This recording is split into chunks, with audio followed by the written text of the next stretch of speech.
दिल्ली में पहली बार all India speakers and deputy speaker conference का आयोजन और उस कार्यक्रम को भव्यता प्रदान कर रहे हमारे देश के माननीय गृह मंत्री अमित शाह जी हमारे बीच में। मैं चाहूंगी कि पूरा सदन जोरदार तालियों से अभिनंदन करे माननीय जी का, जिन्होंने आज इस कार्यक्रम में पहुंचकर न केवल कार्यक्रम को भव्यता प्रदान करी बल्कि विधायकी में, उसकी गरिमा में, लोकतंत्र में आपका विश्वास कितना दृढ़ है, आपकी उपस्थिति हम सबको वो मनोबल देती है। मैं स्वागत करना चाहूंगी आदरणीय माननीय केंद्रीय संसदीय कार्य मंत्री श्रीमान किरण रिजिजू जी का, जो आज हमारे बीच में पधारे हैं। हमारे प्रिय माननीय उपराज्यपाल जी विनय कुमार सक्सेना जी, जो आज यहाँ उपस्थित हैं, और आज के इस कार्यक्रम का आयोजन और विजन देने वाले हमारे माननीय विधानसभा अध्यक्ष विजेंद्र गुप्ता जी। स्वागत है आदरणीय सभी सांसदों का, हमारे माननीय विधायकों का, और देश के कोने कोने से आए, प्रत्येक राज्य से आए हुए माननीय स्पीकर महोदय और डिप्टी स्पीकर महोदय और सभी सेक्रेटरी जन। आज का दिन हमारे लिए लोकतंत्र का एक ऐतिहासिक दिन है। वो दिन जहां 100 साल पहले एक भारतीय ने इस विधानसभा परिसर में ब्रिटिश काल में पहली बार कोई व्यक्ति भारतीय मूल का इस विधानसभा का अध्यक्ष बना। पूरे 100 साल का समय उसे बीता। मैं समझती हूं कि वो पहली लॉ थी जो हर भारतीय के दिल में जली होगी कि हाँ, इस ब्रिटिश काल में भी भारतीय अपनी आवाज उठा सकता है और सदन के इस पटल तक पहुंच सकता है। 24 अगस्त 1925 श्री विट्ठल भाई जावेर भाई पटेल ने ब्रिटिश शासन के विरुद्ध एक लोकतांत्रिक विजय हासिल की। पहली बार कोई भारतीय अंग्रेज अधिकारियों और अंग्रेज लोगों के विरुद्ध चुनाव लड़कर के यहाँ तक पहुंचा, और ये कोई आम घटना नहीं थी। निश्चित तौर पे गुलामी के एक लंबे इतिहास को बदलने वाला क्रांतिकारी क्षण था।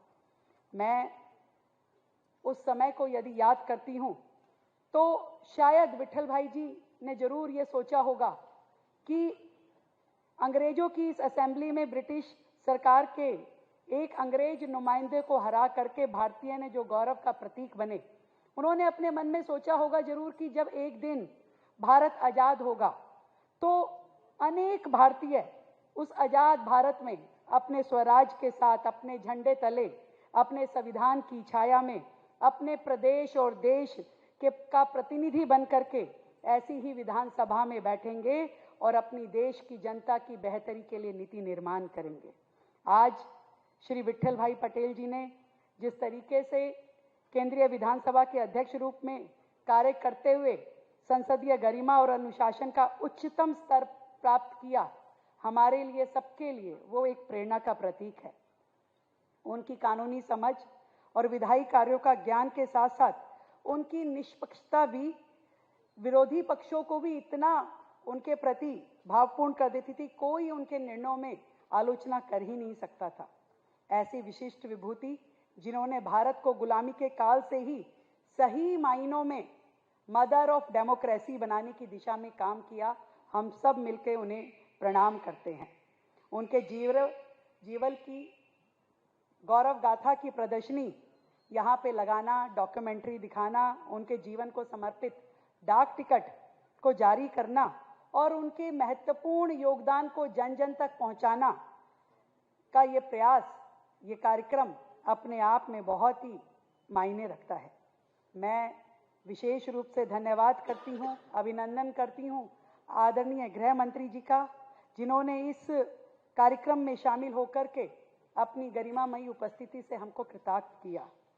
आज जब हम देखते हैं कि आदरणीय गृह मंत्री जी सदन में लोकतंत्र की आवाज बनकर के प्रस्तुत होते हैं, आज उनकी हर बातचीत तथ्यपूर्ण होती है, तर्क संगत होती है और संविधान संगत होती है। उन्होंने इस लोकसभा सदन को अपने मायने दिए। धारा 370 हटाने का निर्णय हो या नए कानून लाने का निर्णय हो, और या फिर अभी राजनीति को शुचिता देने के लिए आपने इस मानसून सत्र में जो कानून लेकर के आए, ये पूरे सदन को उन कानूनों को बनाने की ताकत देता है सदन, कि जब आप जनता के हित में, देश के हित में निर्णय लेते हुए आगे बढ़ते हैं। आपने जिस तरीके से लगातार लोकतंत्र की रक्षा करते हुए काम किया है, वो हम सभी प्रतिनिधियों के लिए एक बहुत बड़ा दिशा निर्देश है। आपका वैदिक ज्ञान, विधायी कार्यों में आपकी गहन समझ और देश के लिए समय समय पे आपने जिस तरीके से प्रभावी वक्तव्य दिए, वो ना केवल देश की सरकार और देश की संसद का, देश की जनता में बेहतर विश्वास पैदा करता है। मैं आए हुए सभी अतिथियों को बहुत बहुत साधुवाद देती हूं कि आप समय निकाल करके इस कॉन्फ्रेंस में आए।